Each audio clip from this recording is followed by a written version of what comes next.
Well, it's so good to be here. As always, thanks to the West Virginia State Archives for hosting us, and thank you for inviting me to speak to your chapter of the Sons of the American Revolution. There's really nowhere I would rather be on a Saturday morning than here with you, so thank you. What I wanted to do was to bring something to you today that might enhance our appreciation of West Virginia's role in the American Revolution, and also to create some kind of, I wanted to personalize it as well. And so I decided to title this presentation, I used the term Overmountain Men to describe the Revolutionary War veterans. It's a common term for those who lived across the mountains in the West. And I decided late last night that I wanted to rename it Our Overmountain Men to give it that personal touch. I wanted to look at the Revolutionary War in Western Virginia, or West Virginia, as it occurred in our part. I considered a larger topic of Southern Appalachia, but I thought this would work best for a lot of reasons. So, subtitle, A Brief Overview of the Revolutionary War in Western Virginia and What It Means for Us Today. So I ask a few questions at first, things that I think about when I teach my West Virginia history classes at my little community college. There's a lot of rich history in this state, and this chapter can go by really fast. And so I wanted to start with just a few questions. The first one is, why does the war matter in West Virginia? When you're looking at an area that was sparsely populated, a frontier region, historians estimate there were about 30,000 people who lived in this state at this time. Few soldiers actually lived here in present-day West Virginia. So why does the war matter here? One reason that folks weren't here in large numbers was, of course, the barrier of the mountains.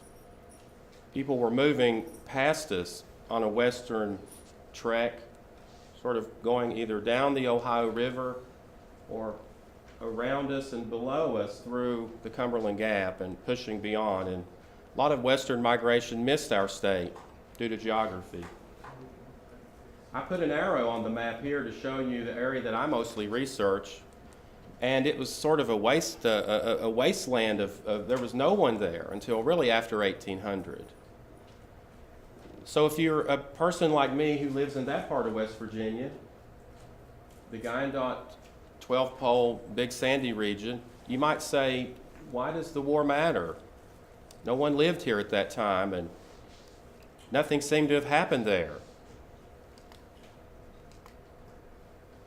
Why does the war matter? No major battles occurred in Western Virginia. You can pull up map after map online and see them in books, and we see lots of activity further east. We looked at our state, our region, and it's empty, as the arrow's pointing to where. As if nothing happened here. So it would make a person wonder, where is the Revolutionary War in West Virginia? Students might ask that. Why does it matter? All West Virginia history books published in the last century, and I revisited a lot of those here yesterday. They often cite the same 5 or less contributions made by West Virginia to this war. It's almost like talking points that they've rehashed in the last century. And the author and historian and Professor John A. Williams, who is outstanding, this is one of my favorite books. This is generally considered the most popular West Virginia history book. This is the book that we use in most colleges and universities in our state to teach West Virginia history. Williams gives very little attention to the American Revolution. This is the most popular West Virginia history book. Why does it matter? Well, we'll answer that as we move along. It does matter. So what role did we play in the war? What do the historians say? Historian James Callahan said the history of the war in West Virginia was, quote, a history of relations with the Indians on the frontier. Historian Charles Ambler said Western Virginia's greatest contribution to the war was its defense of the frontier, which he called the back door for the enemy.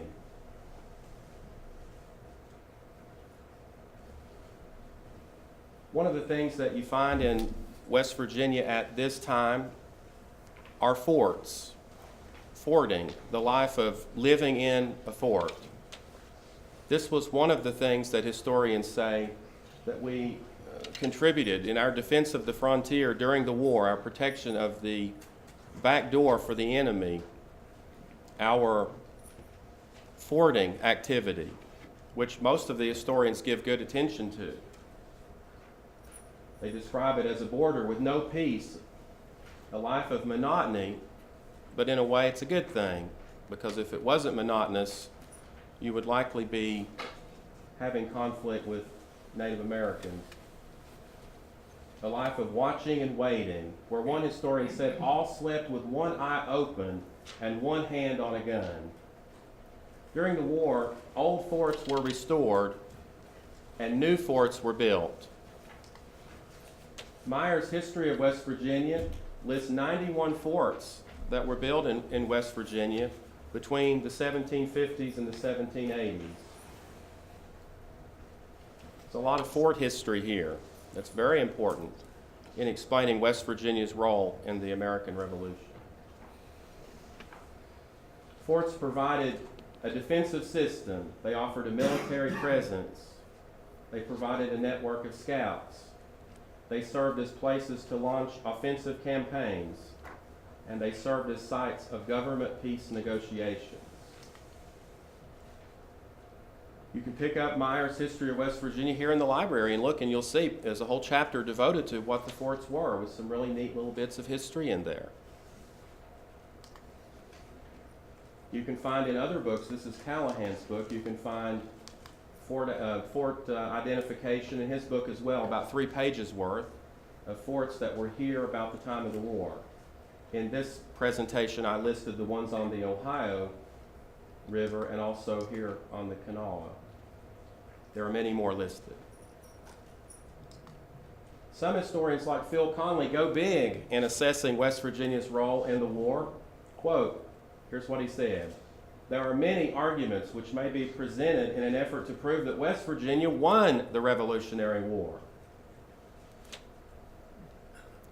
Pretty bold assertion. Certainly she was a major factor in the war for independence. Most of us would go along maybe with that second sentence. We could buy that and justify. I don't know that we could really defend that we won the war here in West Virginia, although I'd be happy if we did. It'd be fine with me. In any case, he says that and then provides little or actually no evidence to support that. But it's a wonderful start to that chapter. So what role did we play? We've mentioned the forts. It's a big part of the war story. West Virginia supplied soldiers and spies and scouts. And if you wonder what type of men those were, and some people are well aware, you've done your research, there's this one famous quote that's often used by George Washington that he reputedly said at Valley Forge about the people of the West. Leave me but a banner to place upon the mountains of West Augusta, he said, and I will gather around me the men who will lift our bleeding country from the dust and set her free. It's a wonderful passage about our people in the West from the greatest American of his age. We also supplied wagons and clothing and food, cattle. These things are all important. Sometimes these things sit flatly on a page in a history book. They don't seem to develop into the narratives that we might want to write a long history. But all of these things are very important, things that West Virginia contributed to the war. We also contributed military leaders. Depending on your take on the people themselves, maybe you would say these weren't some of the best. If you're familiar with their history, Morgan usually is a very popular leader for Revolutionary War historians, but Gates, of course, the hero of Saratoga, not universally beloved by some, and Charles Lee is usually more heavily criticized. But in any case, they were important players in the war. They did make great contributions, and they are West Virginians. We also had few Tories in West Virginia. Had few Tories. And that allowed for that defensive front in the West to be a mostly united front. United in its love of this new country and its patriotism, its devotion to the cause. That's a contribution. And because the Westerners fought so well in the war, when they were called upon to do so, we were able in the Treaty of Paris at the end of the war to gain the Trans-Appalachian West. Historians believe that's because of people like the Western Virginians and the Western Pennsylvanians and all the Western people who fought so well during this war. It actually allowed us in the treaty negotiations to lay claim to much more land in the West than we ever expected. In a way, then, every state that's located between the Appalachians and the Mississippi River owes us a thanks. We made that a little easier for them. So what happened here? Well, there's a lot of things that happened here. There's a lot of wonderful, colorful stories that are at times somewhat mythical or folktale-ish. Sometimes hard to discern, did it really happen that way? We have these colorful folk heroes or heroes. But historians tend to summarize West Virginia's Revolutionary War experience in a few pages in terms of the big story. I think we can do it in 2 slides and cover our bases, knowing that there's a lot more history here. A lot of it we'll never know. It's lost. So what happened in West Virginia in this war? Well, not much in the first 2 years. And that's a good thing.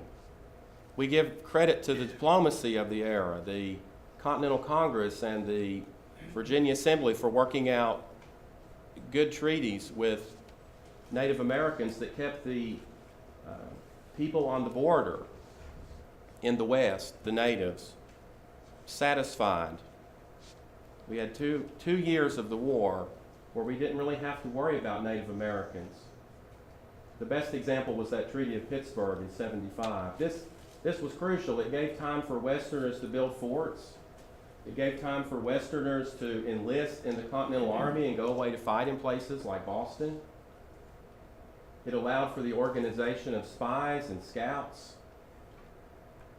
And even the native neutrality, it even limited British strategy in that they were told to not necessarily cross over native lands. And so British strategy was restricted in the West as well. These were all some of the good things that diplomacy accomplished early in the war that affected the West. And then, as we probably know, in 1777, 2 years into the war, things got really nasty on the frontier. The bloody year of the 3 Sevens. And there's a lot of things that happened, which I mentioned at the bottom of the slide. Many stories. But historians tend to say these are the 3 major events in West Virginia history during the war. We're looking at what happened here. Native attack on Fort Henry twice in Wheeling, and then a native attack at Fort Randolph and Point Pleasant, and the subsequent raid up the Kanawha River.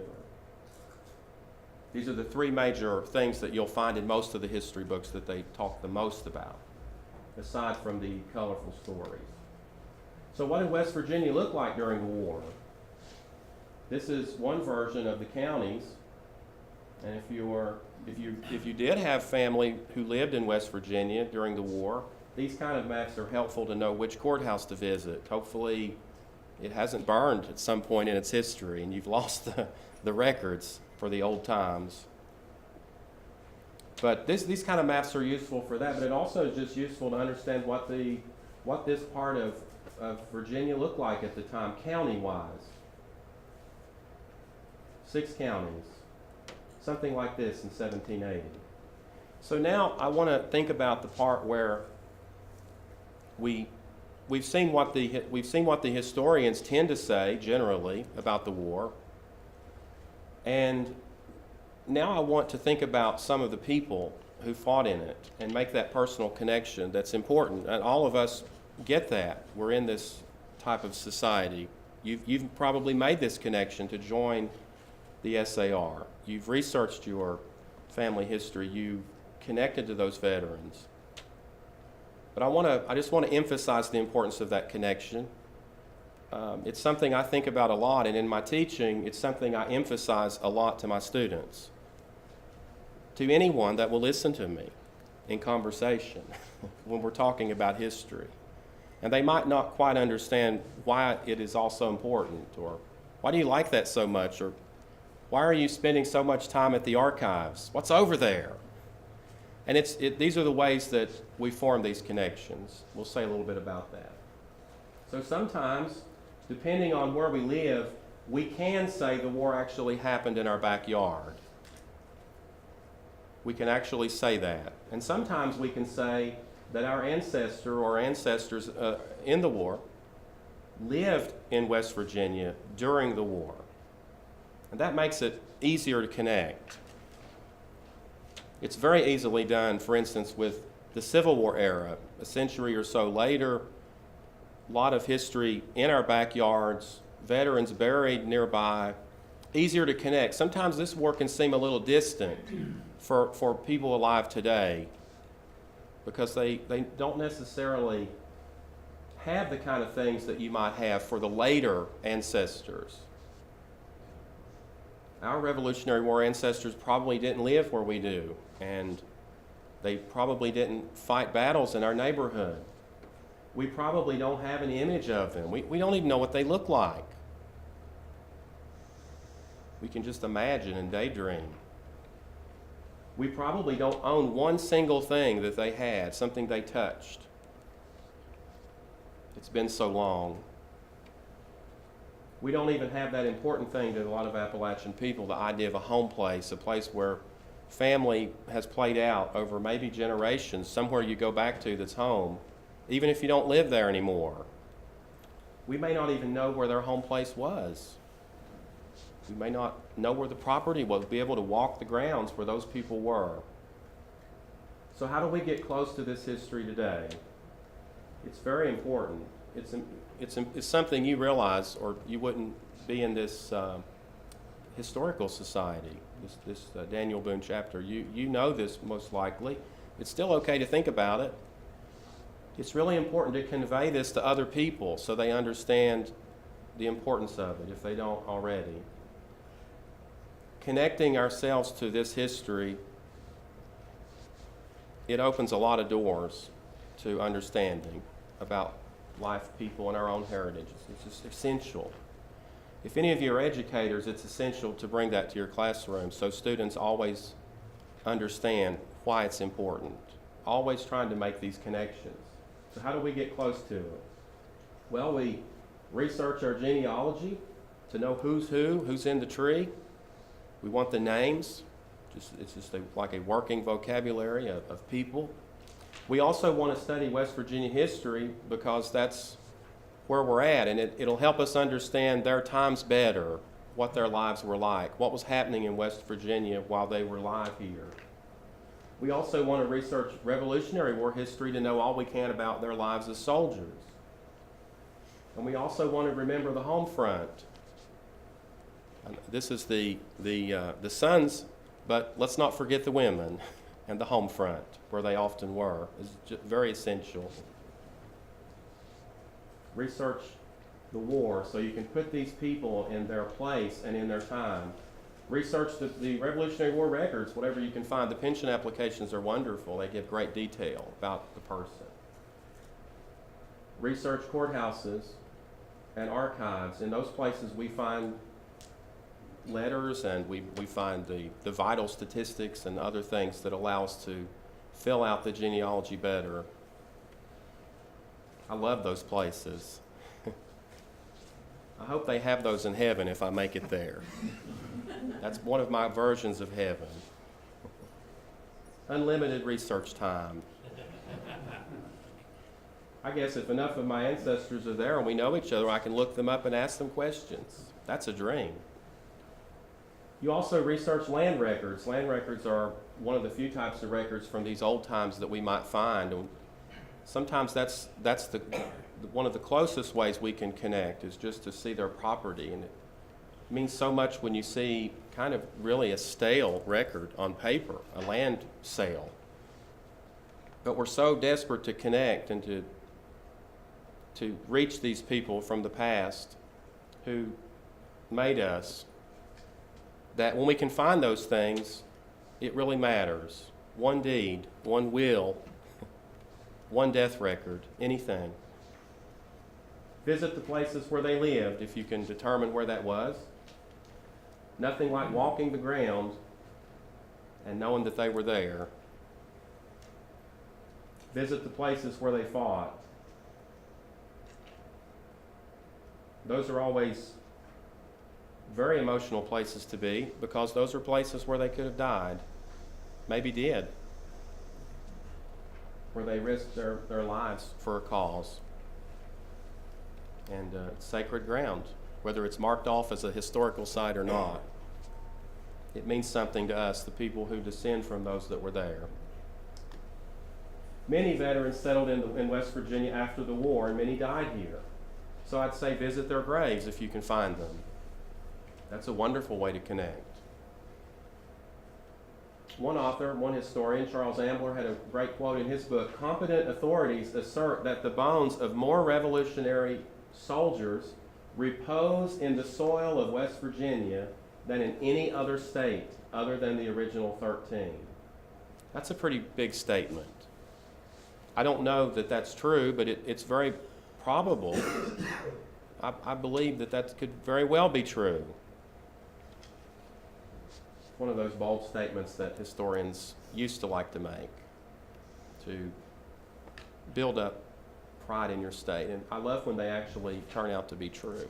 This is one that I can consider as possible, probable. So while a lot of the veterans maybe didn't live here during the war and they didn't fight here maybe during the war, they probably died here and are buried here. We can get to them and their places in their later years. Another way to connect is through reenacting or living history. Those are wonderful ways to learn about the soldier's life and the women's life on the home front or whatever aspect of it is that you're wanting to portray. You'll study that quite a bit. It's a lifetime of study, and you'll give something back to people at these events. I go to a lot of those events, and they wouldn't be much fun if there weren't any reenactors there. So I always support those people. They're wonderful. You can also join historical societies like this. That's a way to connect because you're here with other people who have similar interests and who have the blood of patriots just as you do. And that's a powerful bond. We pass each other in the mall or somewhere like that. We don't know everyone's family history, but when we get in a meeting like this, we get the idea there's a lot of Revolutionary War veteran descendants in this room. And so we fellowship and network and talk about the old soldiers. These are all ways to make connections. So I picked out a couple of veterans from my part of the state, just a few people to look at briefly and see how some of this can go. In some cases, these are men who when they settled locally, if they made it here, or maybe their children came, they populated huge sections of certain counties. For instance, if you live in one section of Wayne County, it would be almost, I would put money on it, that you probably have an Aggians in your family tree. They're almost inescapable. And it's just one of those families that's huge in number. We'll have veterans like this who come here that are in other places, other counties, other communities that they're, when you consider, and there are some wonderful history books published, just genealogy books, that 500-600 pages of thousands of names of people that descend. It'd be wonderful to get them all to join this society or others like it. They're out there, there's many of them. Not everyone is concerned enough to know the history or knows how to do it. But in this case, Hezekiah Aggins is one of the soldiers that I wanted to think about. Also, James Brumfield, who never made it here, but his descendants did, and they populated huge sections of certain counties. And Peter Dingus, Henry Farley, George Fry, another inescapable name in large sections of Wayne County. Thomas Kirk, whose descendants will populate much of the Big Sandy Valley. William Lucas and James Maynard, another Wayne Countyan whose descendants are many. It's wonderful when we see these signs up to let us know that they deserve that. They are heroes to us. They're heroes not whether we descend from them or not. I always love finding these. So a few of the Rev War vets who actually lived here, which, as I've said, in my region of the state is rare. Most of them were living somewhere else and fighting elsewhere, and a lot of them died before they could settle further in the West.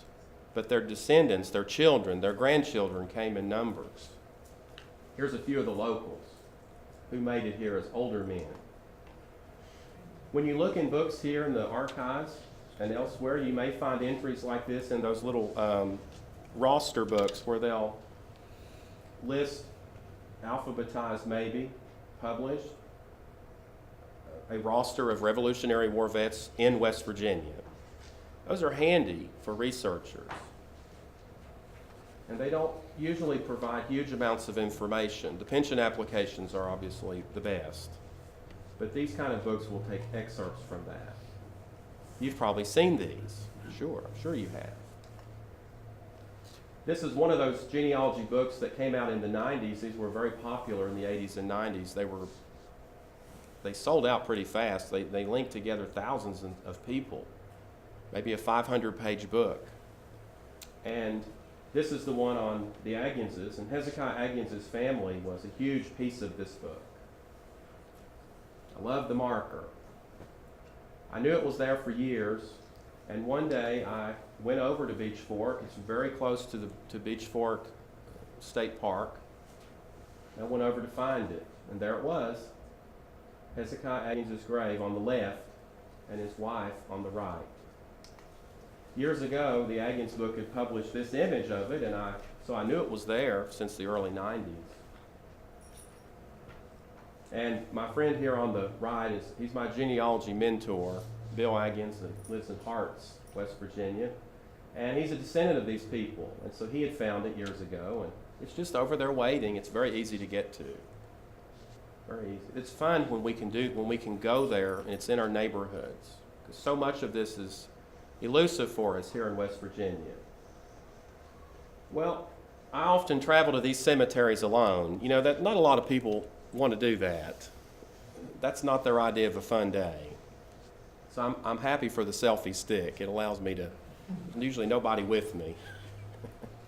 But I'm also a descendant of this fellow, so I was very pleased to find his grave. I was actually thrilled. It would have been a spectacle. I knew it was there, but I just hadn't been there. James Maynard is buried out on Queens Ridge in Wayne County. It's a remote section. It's mostly been mined out. It's somewhat near East Lynn Lake and Dam. It's a beautiful old cemetery. It used to be filled with people, this ridge, and in modern times, most of those people have left. So recently here's another one of those books that we can find that gives us so many names of people descended from these veterans. In this case, the authors of the Maynard book chose to put a Revolutionary War soldier's image on the cover. They were really pushing the fact that James Maynard was a veteran. And recently, in the last year or two, some folks claim to have found James's grave there, and they put up a modern military marker. Some people are disputing that's his actual grave, and most people accept it based on the rock that was there. I'm sure he's probably buried there anyway in the cemetery. It's nice to go to these places and see. In some places, it would be easier.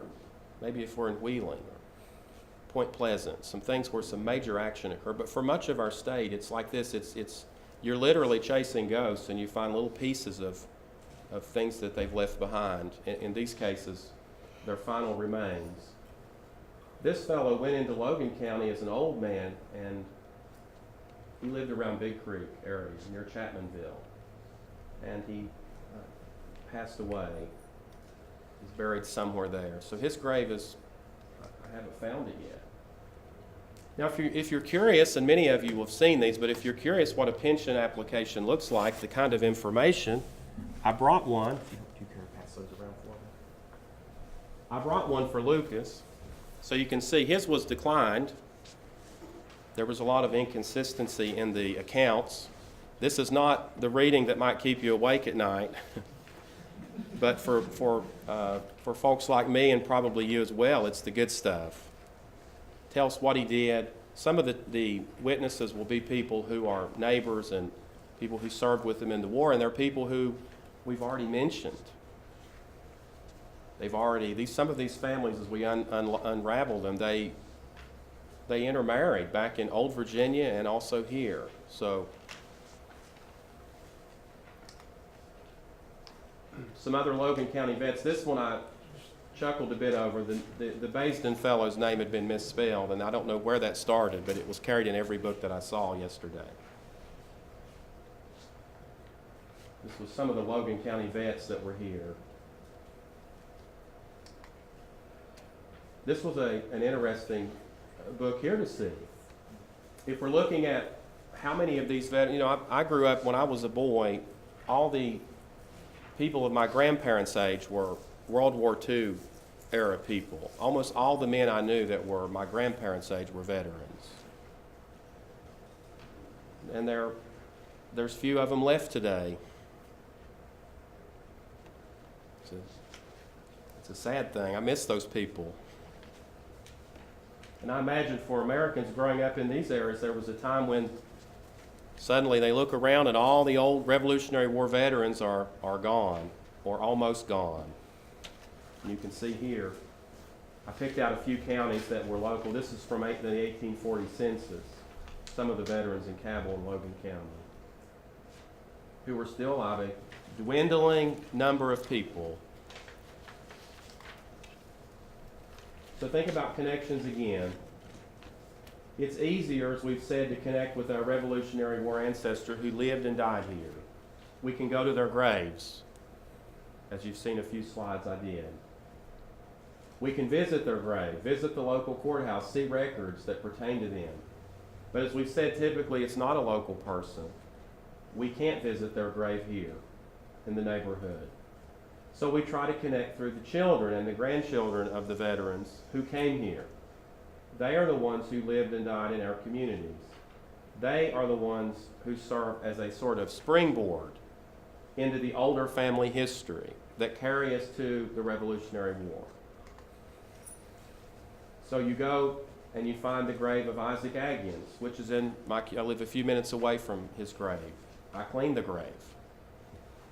Looks pretty rough here, but there was a tree that fell. Anyway, I maintain his grave. At the mouth of Big Ugly Creek is the grandson of one of the Revolutionary War Brumfields. He's buried there. I also cut that little spot. You're just trying to get close to the old people. Of course, I researched these people. Some of these people in the slides here, when I come to the Henderson Dingus, the grandson of veteran Peter Dingus, buried on Harts Creek in Logan County at Shively. He's a character in my book. His family was involved in the Lincoln County feud, and some of the others here. Maybe we go to this cemetery and we find the son of veteran Henry Farley. It's as close as we can get in our backyards, our neighborhoods, to the actual veteran, their children, their grandchildren, the first ones who came here. In the case of the Frys, the grave of John Fry, Greenshaw. He was a War of 1812 veteran himself, but his father and grandfather had been Revolutionary War veterans. I always decorate his grave. If you go down into Pilgrim, Kentucky, in Martin County, you find the broken, crushed headstone, that was very disappointing, of Thomas Kirk, one of the descendants of the Revolutionary War veterans, named Thomas Kirk. And back at Green Shoal, you'll find the grandson of veteran William Lucas. This is for me, someone, especially when I was younger and didn't travel widely, trying to just build the family tree, build the history, make the connections to the old veterans who had been in these wars and understand their stories. These were the locals that I could connect through. If we have non-local Revolutionary War ancestors, and often that'll be the case, hopefully we visit the places where they lived and died. And a lot of people who settled in my part of West Virginia, the Guyandotte, Tug, and 12 Pole region, came between 1800 and 1840, and they possessed Revolutionary War roots, mostly in the New River, in counties like Mercer and Giles County, Virginia. So the Giles County people had put together something really neat, very helpful. You care to pass this out for me? They put together a map of where their veterans, their Revolutionary War veterans, had lived in Giles County. That was very helpful. I haven't seen that often done for other counties. So that if you're like me and you're not from Giles County, but a lot of your family are, a lot of the families of this whole region of West Virginia, that's a real help to go down there and navigate, especially with modern technology like MapQuest and things. You can find your way around a lot easier. And you can get to the land where your people lived during the war. For me, because of this connection, and so many of the people that I've researched back home are from this county a generation or two earlier. When I go down there, it feels like home to me. Here's a look at what he is passing out to you. Might help somebody. You might see some of your family there, depending on who your ancestors are. You might see some of your people right there. Along the way, you stop in Mercer County, if you're me, and you visit the grave of Peter Dingus. Peter Dingus was a German who came here as an immigrant, as a boy, and by the time he got here, he was pretty much alone. He was orphaned. I think some of the family died on the way over. It's a popular story in the Dingus family. And so a Montgomery County, Virginia merchant saw him there in Baltimore and brought him back to his county, and he grew up there. And his descendants went into Logan County early and populated most of that county. That's another name that's inescapable almost if you're a local person in Logan County area. Thousands of people, thousands descend from him. And you find little snips of information like this in some of the books that list the veteran rosters. You just want anything you can find about this generation to try to piece together some version of their story.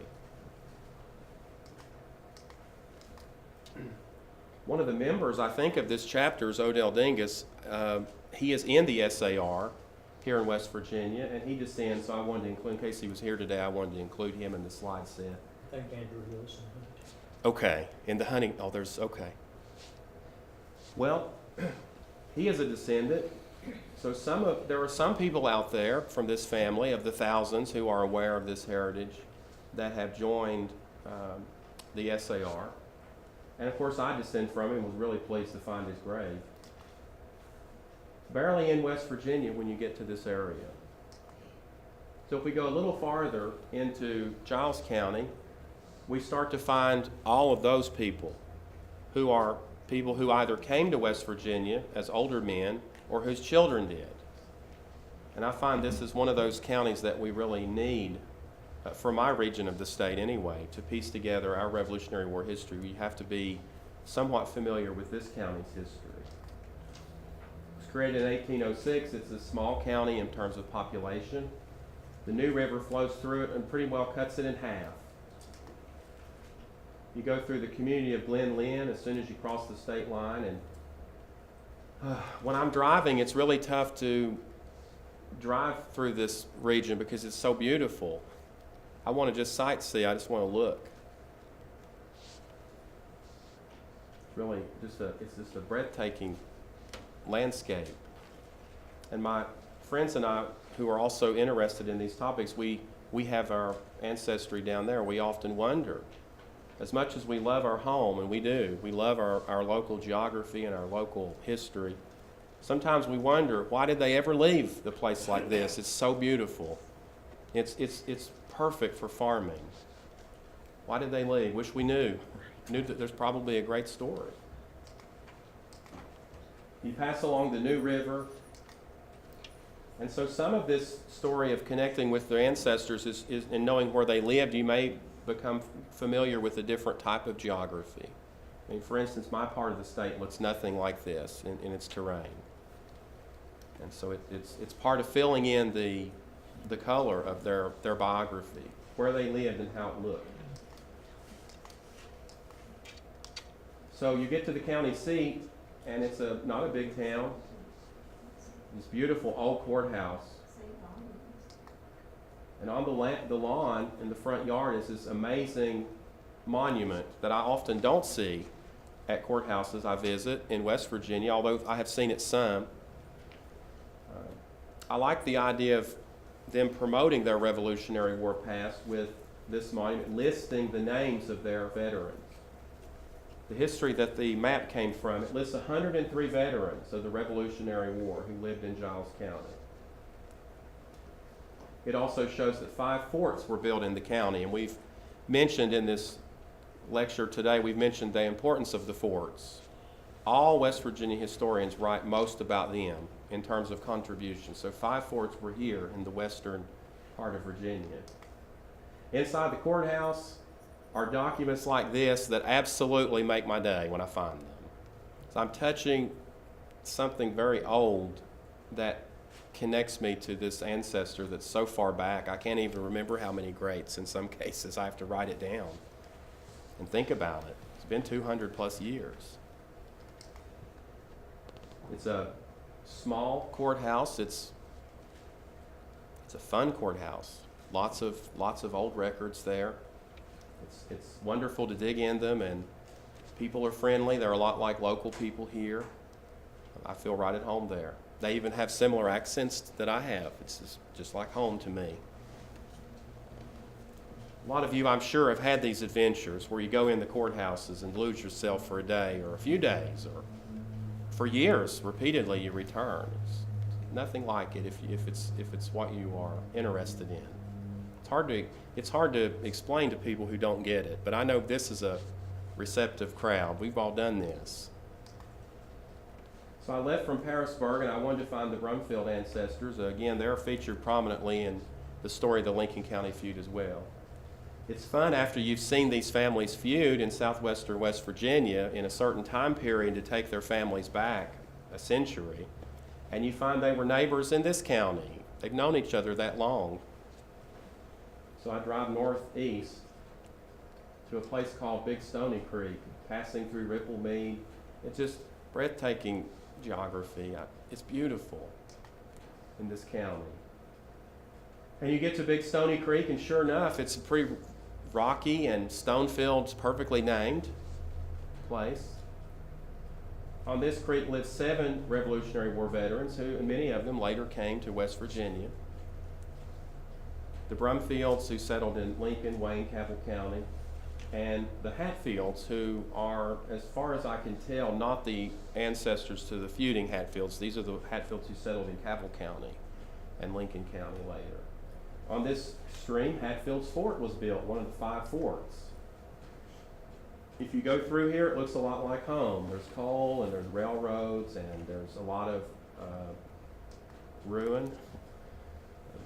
Unfortunately, these type of buildings are too common in where I live.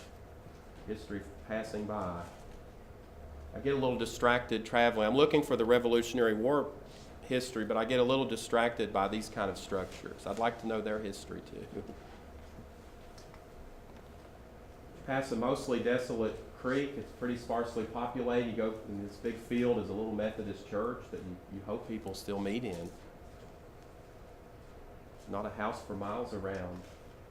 You get down to the land where those people live. And again, if they're your ancestors, it means something. It means a lot to you. There's thousands of people descend from these men. I don't know how many of them have went traipsing down there to find their land, to look at it.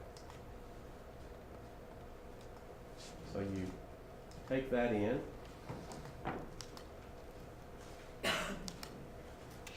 Across the stream are the Hatfields' property, where the fort was. It looks a lot like home when you get up close like this. Bottoms and just really, what really separates it is the rolling landscape from my region, and the mountains, of course, are much bigger. So you might start trying to figure out the local geography. This is the mouth of Big Stony Creek. That's the New River on the left. And you can figure out where these people live. And if any researchers ever approach you with questions, you've been there. You could help hundreds of people along the way that you've made the trip they haven't made yet. You have information to give them that took you a little while to work up. You could almost be their guide. When you get to the end or to the mouth of Big Stony Creek, you might be a little disappointed because the road ends and there's no trespassing signs and things that cramp your style. I was hoping just run wild through there. You know, I wanted to get out and get on the property and just get down, you know, by the creek and just take it in. Instead, you just turn and have to go back the other way. Passing through little places here, Pembroke, and their little library that I love. And Little Stony Creek, beautiful. There's a park there and a waterfall, so it looks very pristine. There weren't a lot of veterans on this creek, so I move on to the southeastern part of Giles County, where many veterans lived. 1/4 of those 103 or so veterans, 1/4 of them lived on this stream. And so many of them came to West Virginia. Huge numbers of them, or their children did. So here we find names like Lucas and Aggians and Fry and Hunter, names that come into, these are, for anyone who does local regional genealogy in my section of the state, these are names as common as you can find. So you look at this land and consider how their properties were. And you might wonder, why did they leave? It's so beautiful, perfect for a farmer. Of course, nothing is left from their time in terms of structures. There's nothing there you can look at, forts or log cabins, but they have many houses dating back to the early mid-1800s, but it doesn't quite get us there.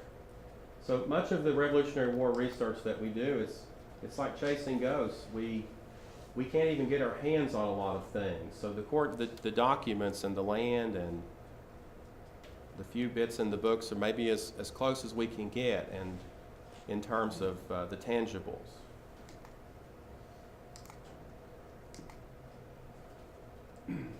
When you get to a little place called Newport, which is also on Sinking Creek, there's a little town there that looks a lot like towns around here, small towns around home that have begun to die out. You can see that the old architect, I got really distracted by that. I wanted the farmland, and the Revolutionary War, you know, it was in my mind, and I get there and find this era awaiting. So when you take these trips, you don't quite know. Part of the adventure, the first time excitement is, what is there? Well, are we going to meet somebody? I mean, is someone going to come out of an old stone house and say hello and give us a tour? Or maybe there's a piece of something left, you know, maybe this will be a cousin. It's amazing to think that in a county like this, far away, I never lived there, wasn't raised there, to think of the family heritage there that would be true for many people in my region, and going there, and I'm sure some of those people's descendants are still there. Some of my relatives that I don't even know who they are. Maybe they inherited an heirloom. Maybe they have something. But so here's more of these kind of books that came out in the 90s that were so popular. Thousands of descendants of just a few people, and populating whole regions of West Virginia. And so in this case, I was looking for the Fries and getting a bit distracted by these old buildings. There was a pipeline issue happening in that town. I could see that, lots of signage up against it. Again, I was trying to get into the old times, and I was getting distracted by this era, and then I was seeing modern problems that the people who live there are facing. Some of these people's children came right to my backyard, literally. They're buried right in my neighborhood. So it was fun to be there and to think about where they had been. On Spruce Run, which gets to the very bottom, in the southeastern corner of Giles County, find more veterans. A beautiful land. People who talk like I do. Feels right at home.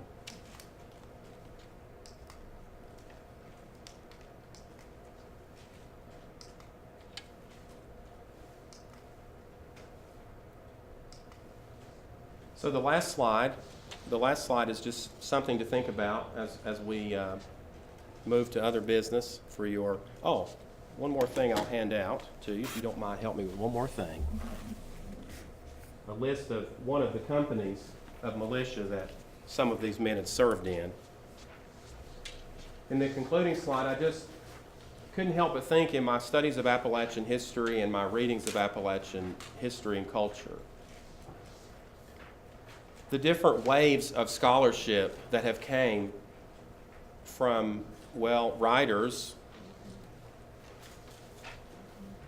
academics, and the way that they've interpreted Appalachia and places like West Virginia, the way that it has changed. And one of the more unpopular notions for later historians is this, offered in 1899 by Mr. Frost. He referred to Appalachians as our contemporary ancestors, people in his modern world living as people did 100 years earlier or more, as people who are living to all intents and purposes in the conditions of the colonial times. Now, he didn't know about DNA, not really. He's thinking about the way that people lived in Appalachia, the way that we, maybe through our isolation, which is another controversial thing among scholars today, how isolated were we? But he was thinking the isolation of the mountains has kept mountain people living in ways that if you visit them, it takes you back a century. We were like fossils rediscovered after the Civil War when people began to take a lot of interest in us and try to analyze us and make out what we're all about. And there's a lot of great scholarship on who wrote what and why. This idea has been heavily criticized, but the more that I work with local, regional people and these DNA studies, this is my particular breakdown, I find that other people have a similar result in my part of West Virginia. And I wonder if they're Frost writing about culture, I'm thinking more of our heritage, what's inside our chemical makeup.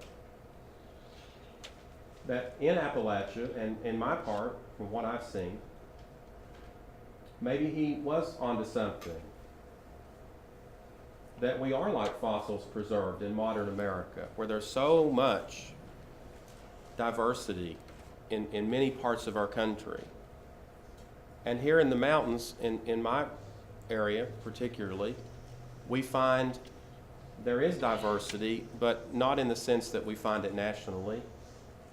So our DNA perhaps proves Frost to be true. Not only do we often show high readings of British Isles DNA, which takes us back to that colonial period strongly and links us to these veterans and their times. But because we have this, we often descend from not just one veteran, but many veterans. That's not true just anywhere in America. And I think that makes us quite special. I don't think there's anybody else in the world quite like us. And so one thing that I just wanted to leave you with to think about, in my opinion, I feel like the descendants of these veterans, ourselves, we are their greatest legacy. I thank you all for having me. It's been good to be here. Thank you. Okay.